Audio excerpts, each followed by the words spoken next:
When I was 14 years old, I got into a fight with my stepfather, and my mom kicked me out the house. My first night being in the streets, I just walked until I eventually passed out and ended up in the hospital. I grew up in South Carolina. I live with my mother, and she did have a problem with me being a lesbian because she's a Jehovah's Witness. When I was a kid, my mom and stepdad used to abuse me. I used to get hit with closed fists. My parents used to punch me. I've been kicked. I've been, made to bleed. I've been hurt so badly, I passed out from the pain. And my mom never used to do anything when my stepdad used to do this.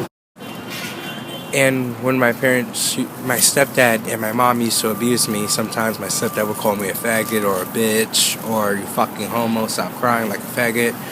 And it was really, really bad. It made me feel like shit. When I would sleep at the ferry, I would, always try to stay up as long as I could. And I would try to avoid, the cops seeing me sleep. So I'd be cold, I'd be tired, I'd be in pain.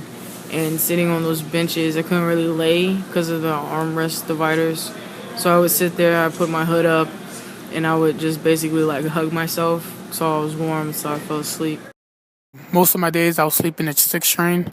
For me, that was the most safest and the most convenient because I used to get out of Canal Street, charge my phone, sleep in the bench, get back on the train, ride it back to back until it's the morning time.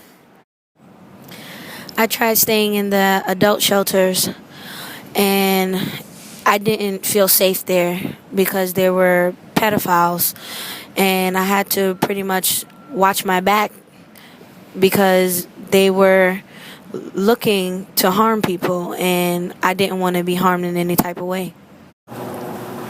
The worst thing about being homeless in a situation like this is knowing that you have a family, but your family won't help you.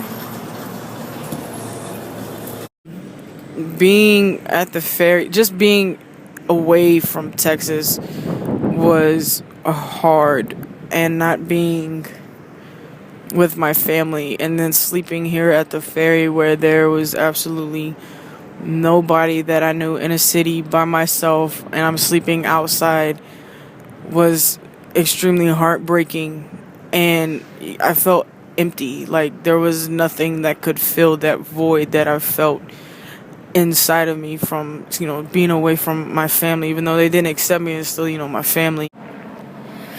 I sit down on a narrow way many years ago, hoping I would find true love along the broken road.